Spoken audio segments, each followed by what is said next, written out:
Step into the world of power, loyalty, and luck. I'm gonna make him an offer he can't refuse. With family, cannolis, and spins mean everything. Now, you wanna get mixed up in the family business. Introducing The Godfather at ChumbaCasino.com. Test your luck in the shadowy world of The Godfather slot. Someday, I will call upon you to do a service for me. Play The Godfather now at ChumbaCasino.com. Welcome to the family. No purchase necessary. VGW Group. Void where prohibited by law. 21 plus. Terms and conditions apply.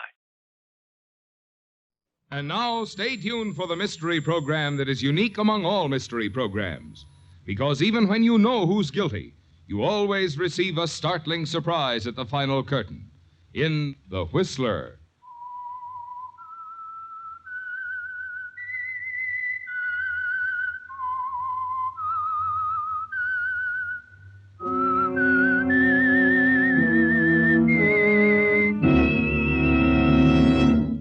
I am the Whistler, and I know many things, for I walk by night. I know many strange tales hidden in the hearts of men and women who have stepped into the shadows. Yes, I know the nameless terrors of which they dare not speak.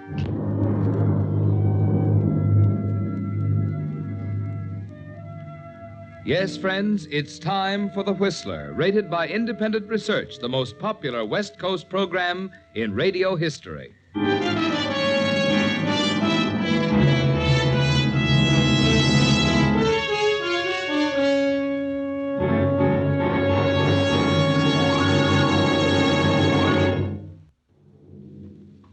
And now, The Whistler's strange story, The Clever Mr. Farley.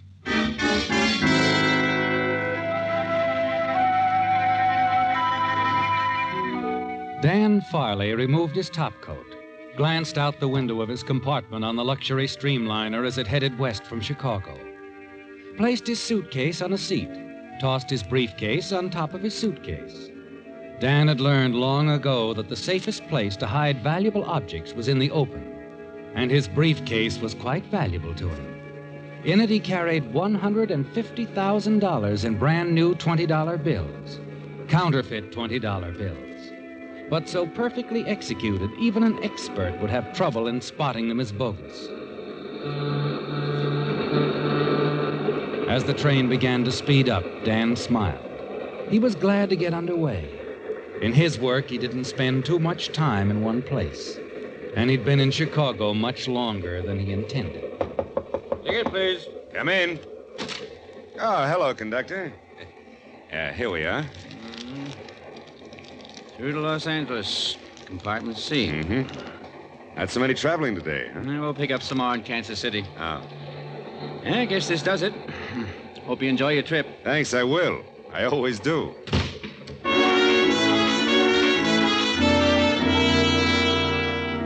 Yes, you do enjoy your trips across the country, don't you, Dan? After 5 years of passing and distributing counterfeit money, you've never even been arrested on suspicion. Tall, handsome, with the assured poise of a banking executive, everyone accepts you for what you appear to be, just a successful young man. You decide to go to the club car and look over some of the other passengers. Like most bachelors, you never object to meeting a pretty girl. When you enter the club car, you deliberately choose the middle seat of the only 3 seats remaining vacant. But luck's against you. You're annoyed when a seedy-looking man of about 60 sits down on your left. You quickly pick up a magazine and begin to read.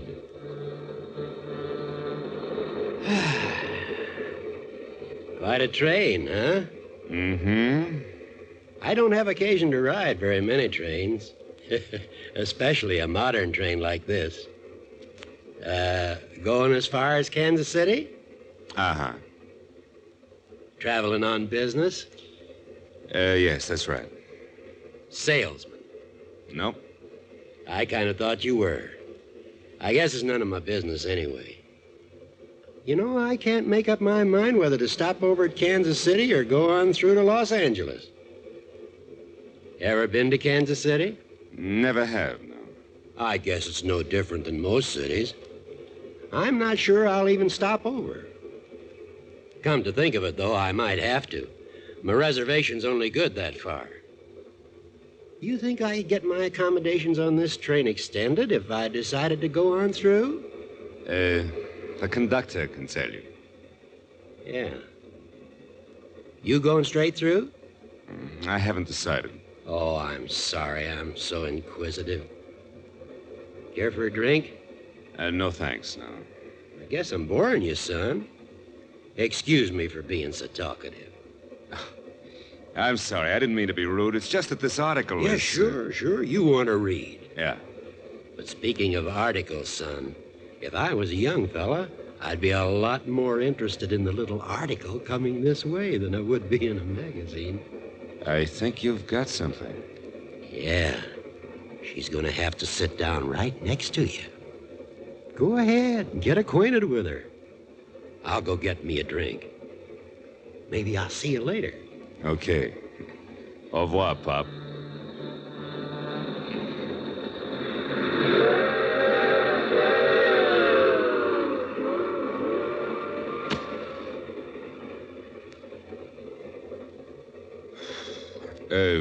If you'd rather read that book than talk to me, just tell me.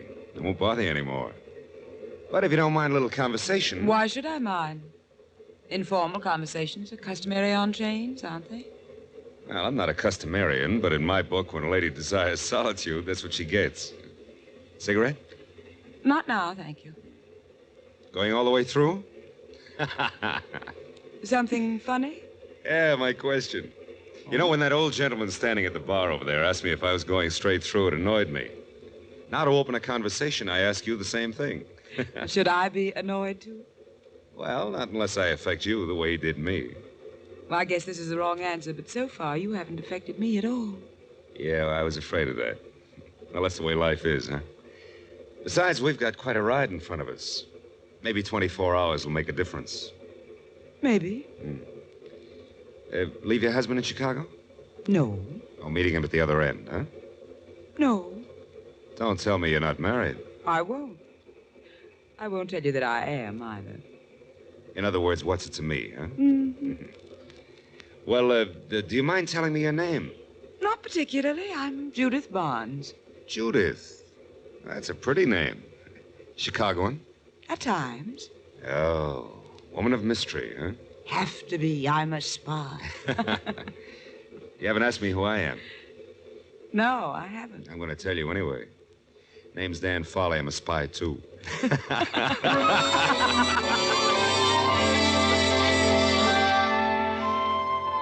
An interesting girl, isn't she, Dan? And as the train moves westward, you become very well acquainted with the charming, attractive Judith Barnes. Yes, the two of you hit it off splendidly. And she seems quite interested in you, too, doesn't she? Later, you have dinner together, chat pleasantly back in the club car. And then suddenly you see the smile vanish from her lips. She becomes tense. You follow her gaze to the end of the car, to the tall, heavy-set man in the brown suit. He turns his eyes away and pretends to read a newspaper. You look back at Judith. Notice her attention is now shifted to the opposite end of the car, to another man sitting there. What's the matter, Judith? Dan, will you do me a favor? That depends. Well, it's very important. I wouldn't ask you. Sure. What is it? I have a small package with me. It's a very valuable package. Oh? I'll leave it here in this magazine. When I leave, will you pick it up and hold it for me? What's in it? I can't tell you. Well, now, look, if I'm going to play carrier I'll pigeon... explain everything later, Dan. I'm in compartment B, car 118. Bring it to me there. Okay. Why don't you get it over with right now while Brownsuit's busy with the newspaper? What? He's the reason for all this, isn't he? He and his pal down at the other end of the car. What? They really have you boxed in here, baby. I know I can trust you, Dan. At this point, what else can you do? You've got to trust me, sweetheart.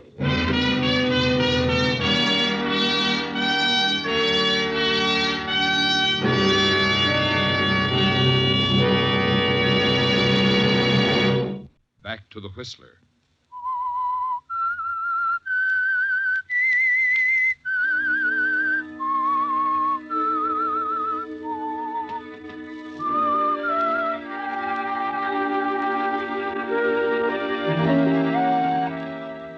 Well, Dan, When you boarded the train in Chicago, you had only one thought in mind: to get your package of counterfeit $20 bills to your contact in Los Angeles as quickly as possible. But your meeting with Judith Barnes in the club car has altered your plans, hasn't it?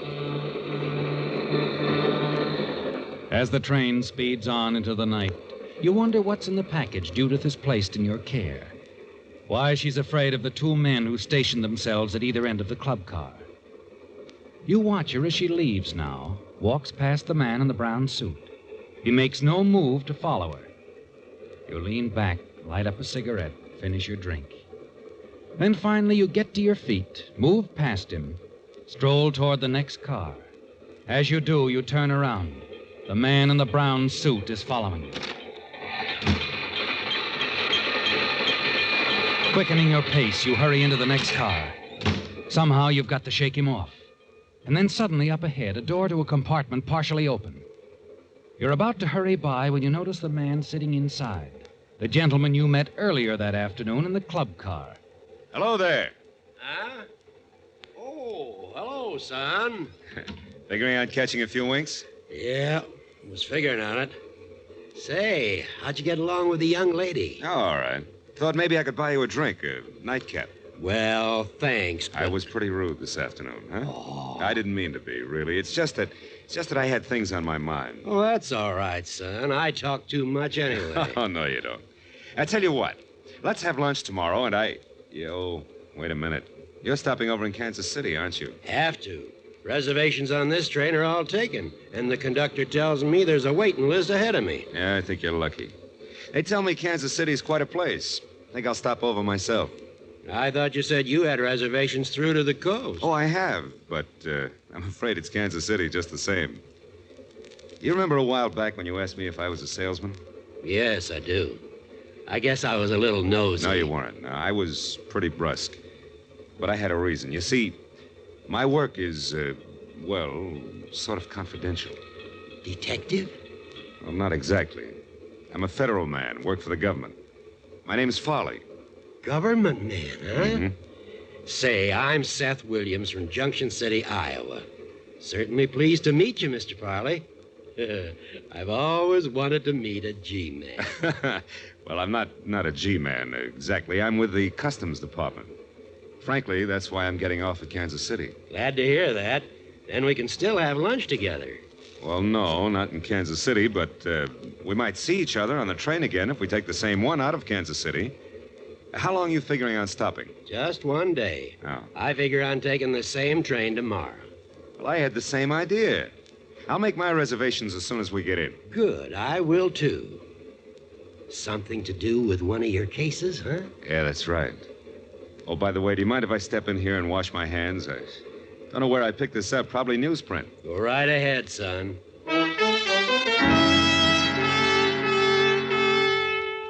The moment you're out of his sight, you open the package Judith gave you in the club car. Your hand trembles as you pick up the piece of jewelry, a diamond brooch, exquisitely fashioned. Breathtaking, isn't it, Dan? Yes, and you're certain it's worth a fortune. You're certain, too, that Judith stole it. And if you can get it away from her, it'll even the score. You hate to part with the brooch, don't you, Dan? But there's nothing else you can do at the moment with the man in the brown suit and his friend, probably searching the train for you. Quickly, you make up your mind. Replace the brooch in the package. Step back into the compartment. You feel confident you can trust Seth Williams of Junction City. Oh, Mr. Williams. Yeah? I wonder if you'd do me a favor. Why, be glad to. I'm interested in finding a certain party on this train. Now, you could help me out and do Uncle Sam a good turn, too. Of course. What is it, son? Well, take this package and hold it for me for a while. Well, sure, but I'd why? rather not tell you my reasons just now. Later on, I will. Do you mind? Well, no, I guess not. But why pick on me? Want to know the real truth, Mr. Williams? Well, of course. Well, it's because you look like that place you come from, Junction City. You know the old saying, you can take the boy out of the country, but you can't take the country out of the boy? Yeah, a lot of truth in it, I guess. Yeah, there is. You'd be the last person on a train a smart crook would pick on. Well, you're not very flattering, but you make sense. I like you. I'll keep your package for you. Go ahead, look through the car. Thanks. I won't be gone long. You feel better now, Dan. Certain that the brooch is safe with old Mr. Williams. Somehow you feel you can trust him, don't you? As you leave him, step into the corridor. The man in the brown suit is nowhere in sight. You hurry through the cars to compartment B, car 118. Dan. Hello, sweetheart. Dan, please, get away from here quickly. What? Ah, let him come in, baby. Let him come in. Oh, well. Nice of you to show up, chum. Save us the trouble of coming after you. What's this all about? So the two of you are working together, huh? You know, first we thought maybe you were just making a play for the lady here. I'm afraid I don't follow this gentleman. Maybe we ought to make it clear to him, Joe. Now, wait a minute. Which one of you has the brooch? Well? Brooch? What are you talking about? We don't have it, either one of us. Look, lady, we were hoping we wouldn't have to get rough. I tell you, we don't I hate have... to get rough with a lady. But a man's a little different. Maybe after a little treatment, your boyfriend will feel like talking. Don't you think so, Joe? I'm sure he will. Now, just a minute. You boys are mixed up. I don't think so. We'll see, anyway. Come here. He has nothing to do with this. I know when I've lost, I'll give you the brooch. You stare at her, bewildered, unable to understand what's happened. You watch Judith open her suitcase, take out the brooch, hand it to the man in the brown suit. You're certain it's the same brooch you handed to Mr. Williams a few minutes ago. Yet here it is. Now you're being smart, sister. Thanks. Yeah, very smart. And we'll be in KC before long. I think you better stay right here in your compartment, lady. Don't make a move. All right. That might be a good idea for you, too, handsome. Oh, you don't have to worry about me. I don't know what this is all about, and I don't care. It's none of your business. That it? That's it.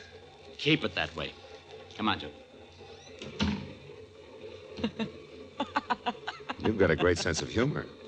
That brooch was just paste. A phony? Yes. I figured something like this might happen, so I had an imitation made. A perfect imitation. Well, then why did you carry the real article with you? Because I was sure they'd search my compartment instead of coming after me. Oh? I recognized the man in the brown suit as Joe Franklin, one of the best-known jewel thieves in the business. That's why I was so worried when he showed up in the club car tonight with his partner. So you dumped the real brooch on me and then left hoping they'd tail you to your apartment and grab the phony brooch. That's right. Well, it worked out anyway. Though you did give me a bad moment turning up here the way you did. If they'd searched you... They wouldn't have found a thing. What? I had a hunch they'd frisk me, so I hid it. Where? In the club car. That was careless. Oh, quit worrying. It's practically locked up. You'd better get it right away. Use your head. Suppose those two guys find out that bauble you gave them's a phony. They're liable to come back. What do you suggest we do then? Leave it right where it is. Sit tight. If nothing happens, those two guys will get off at Kansas City. Once they're gone, I'll bring you the brooch. How do I know you won't double-cross me, Dan? You don't. But you had to trust me before, remember? All right. We'll play it your way. But there's something you'd better remember, Dan. Yeah? You'd better come through. If you don't, you're going to be awfully sorry.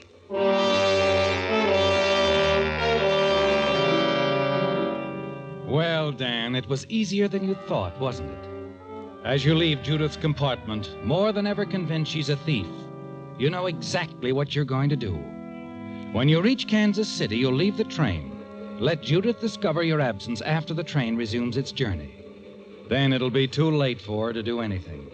You can forget you ever saw her. Then another idea hits you. A great idea, isn't it, Dan? Quickly, you return to Mr. Williams' compartment. How'd your party all right, son? Yeah, I did. Are you still figuring on leaving Kansas City on tomorrow's edition of the same train? Mm-hmm. Already wired from my reservations. Good. I'll take the same one. Now, meantime, if you can help me still further, that is, if you will. Well, I guess so. Well, I want you to keep that little package for me while you're in Kansas City. You can give it to me when we see each other again in the train tomorrow, huh? How do you know I'll show up? I don't. I just believe in you, Mr. Williams. All right, son. I'll do it.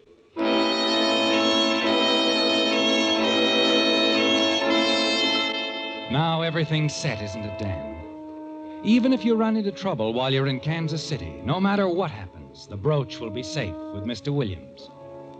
You smile as you return to your own compartment.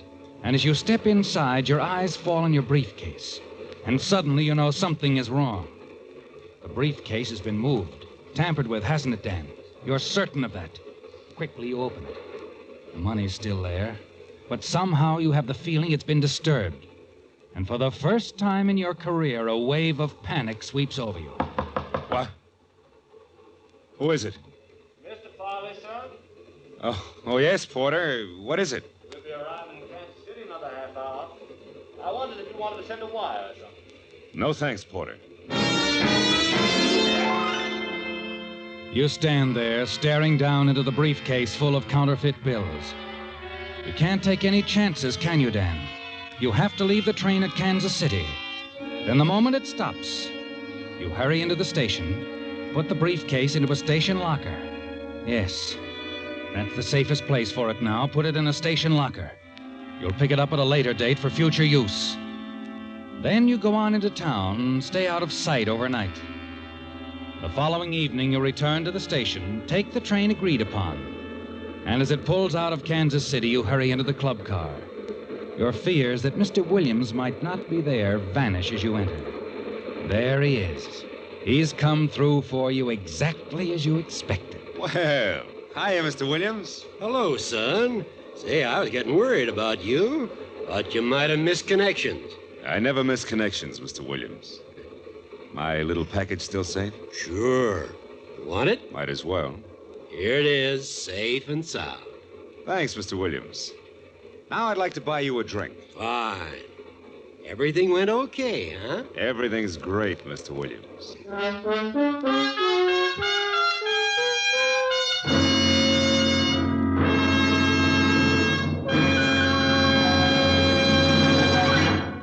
The Whistler will return in just a moment with a strange ending to tonight's story.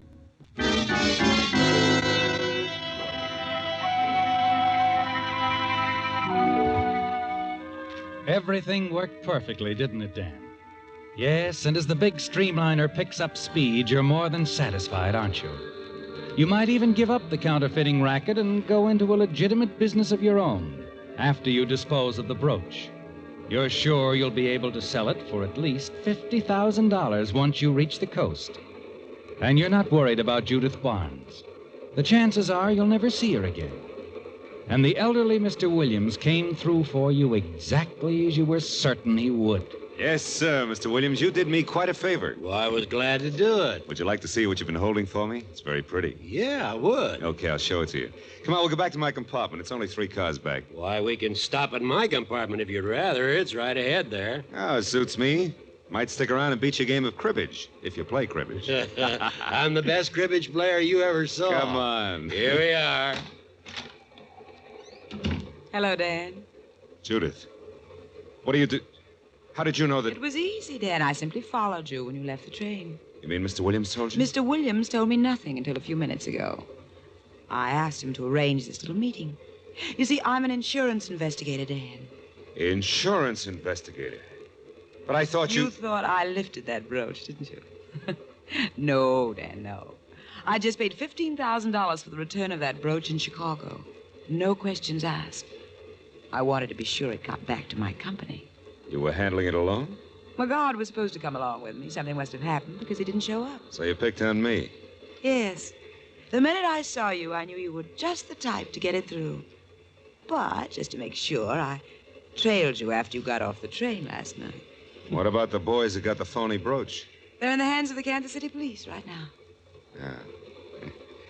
Like I said before, you're quite an operator. Catch, baby. I guess you win. Oh, thanks, Dad. Uh-huh. This is it. Well, maybe I'll see you again sometime. I could have you picked up for attempted theft, you know. But I won't. How come? Well, in your own way, you were very helpful. You too, Mr. Williams. Thanks a lot. That's all right, young lady. You must be a darn good detective. My boss thinks so. Bye. She's quite a gal. Isn't she? Nice of her not to take action against you. Yeah. Sorry I had to lie to you, Mr. Williams. Anyway, you sure did your part. Well, I guess I'll have to change plans again, get off at Albuquerque, and get back east. I'm afraid not. What? You see, I found something of yours, too, in your compartment yesterday while you were tied up with those jewel thieves. A briefcase full of phony money. The same one you put in that station locker in Kansas City. You were the one who... That's right. Solid evidence. You're under arrest. Now, wait a minute. I was on that train looking for someone yesterday. Didn't know just who, and then you came along. But how could you... Never should have told me that lie about being a federal man, son. You see, I know all about federal men. Been a Fed myself for 25 years.